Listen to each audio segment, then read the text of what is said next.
അല്ല എന്തേന് ഇപ്പൊ ഇരുന്ന് വെള്ളം ഇറങ്ങിയിട്ടൊന്നും ഒരു കാര്യമില്ല. ഞാൻ അന്നേ നിങ്ങളോട് പറഞ്ഞാണ് സോഷ്യൽ മീഡിയ എന്തെങ്കിലുമൊക്കെ പൊട്ടത്തരം കാറ്റിയാലും വേണ്ടില്ല വൈറൽ ആയിക്കൊള്ളുന്നല്ലേ. അപ്പൊ ആൾക്കാർക്ക് ഒരു മൈൻഡും ഇല്ല, അതിനൊരു യോഗമാണ്. ഇതാണ്ടല്ലേ, ഇതാണ് പറയുന്നത് പൊട്ടന് ലോട്ടറി അടിക്കാന്ന് കരുതിയ അവസ്ഥ.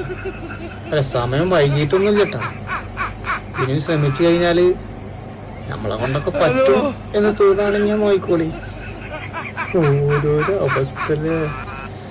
ആ ഇത് ഒന്നാമത് തന്നെ ഈ വീഡിയോയുടെ സത്യാവസ്ഥ മനസ്സിലാക്കണം. ഒന്ന് അയാളുടെ ഭാര്യയല്ല, പിന്നെ അയാൾ പെട്ടെന്ന് വൈറലായ താരമല്ല. അത് മറാത്ത ബിഗ് ബോസിലെ ഒരു വിന്നർ കൂടിയാണ്.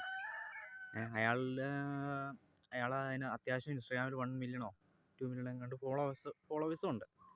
പിന്നെ അയാൾ സുപ്രഭാതത്തിൽ വൈറലായതല്ല. അയാൾ ബിഗ് ബോസ് വിന്നറായി തന്നെയാണ്. എല്ലാവരും ജനങ്ങൾ നേരിട്ട് തിരഞ്ഞെടുത്തിട്ട് തന്നെയാണ് വോട്ട് ചെയ്ത് അയാൾ വിജയിപ്പിക്കുകയും ചെയ്തതാണ്. ഇപ്പോഴും പലർക്കും അത് ഈ കറുത്തവരുടെ കൂടെ ഒരു വെളുത്ത പെണ്ണ് കല്യാണം കഴിക്കണോ, കൂടെ എന്ത് കല്യാണം കഴിക്കണോ, ഒരു ഫോട്ടോ പോലും പോസ്റ്റ്. ഇപ്പോൾ റാംബോ MRC റാംബോ നാളെ കണ്ട് ലൈവിൽ വന്ന് ഇങ്ങനെ പറയുന്നുണ്ടായിരുന്നു. ചിലർക്ക് ഭയങ്കര രീതിയാണ്, ഇപ്പോഴും ഉണ്ട് ഈ വർഗീയതയൊക്കെ. എന്നാൽ കറുത്തവരെയൊക്കെ എപ്പോഴും ഒരു രീതിയിൽ താഴ്ത്തി കെട്ടുന്ന രീതിയാണ്. വെളുത്ത വെളുത്തവരൊക്കെ ഭയങ്കര വെളുത്ത, കറുത്തവരൊക്കെ താഴെ.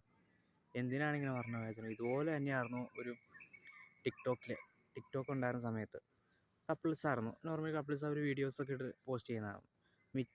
ഒരു ദിവസം അവർ വന്ന് പെട്ടെന്ന് കരയുകയുണ്ടായി, പെട്ടെന്ന് രീതിയിൽ. എന്നിട്ട് അദ്ദേഹം കാരണം എന്താണെന്ന് വെച്ച് കഴിഞ്ഞാൽ ഈ പെണ്ണിൻ്റെ കൂടെ പെൺകുട്ടി വെളുത്തും ചെറുക്കൻ കറുത്ത ഒരു കപ്പിൾസാണ്. അവർ പലർക്കും ഇവരുടെ കൂടെയാണ് ജീവിക്കണേ അങ്ങനെയൊക്കെ രീതിയിൽ എന്തോ ഒരു കുറ്റം പോലെയാണ്. അദ്ദേഹം ഒരു ഉടൻപണം ആ ഷോയിലും കണ്ട് വന്നിരുന്നിട്ട് അദ്ദേഹം ഈ അനുഭവം പറഞ്ഞ അയാൾ പൊട്ടിക്കരയുകയാണ് ചെയ്തത്. അയാൾ എന്ത് തെറ്റ് ചെയ്ത്? ഭാര്യയ്ക്ക് കുഴപ്പമില്ല. എന്നാലും ചിലർക്ക് കണ്ണിലുണ്ട് ഈ കറുത്തവരെ കെട്ടുക, അല്ലെങ്കിൽ മറ്റുള്ളവർ പ്രായം കൂടി കല്യാണം കഴിച്ച് കഴിഞ്ഞാലോ അല്ലെങ്കിൽ പൊക്കം കുറഞ്ഞവരെ കല്യാണം കഴിച്ച് കഴിഞ്ഞാൽ പെണ്ണിൻ്റെ ജീവിതം അങ്ങോട്ട് പോകും. ആ പെണ്ണിനെ പൊട്ടനെ ലോട്ടറി അടിച്ചു. എന്തിനാണ് ഇങ്ങനെ തരം താഴ്ത്തി കെട്ടുന്നത്? ഇതുപോലെ തന്നെയാണ് ഇതൊക്കെ ഉണ്ടെങ്കിൽ തന്നെ ഈ കറുത്തവരെ ഇങ്ങനെ താഴ്ത്തി കെട്ടുന്ന പരിപാടി ആദ്യം നിർത്തുക. ഒന്നാമത് സത്യാന്വേഷണം വെച്ചാൽ എല്ലാവർക്കും ജീവിക്കാനുള്ള അവകാശമുണ്ട്.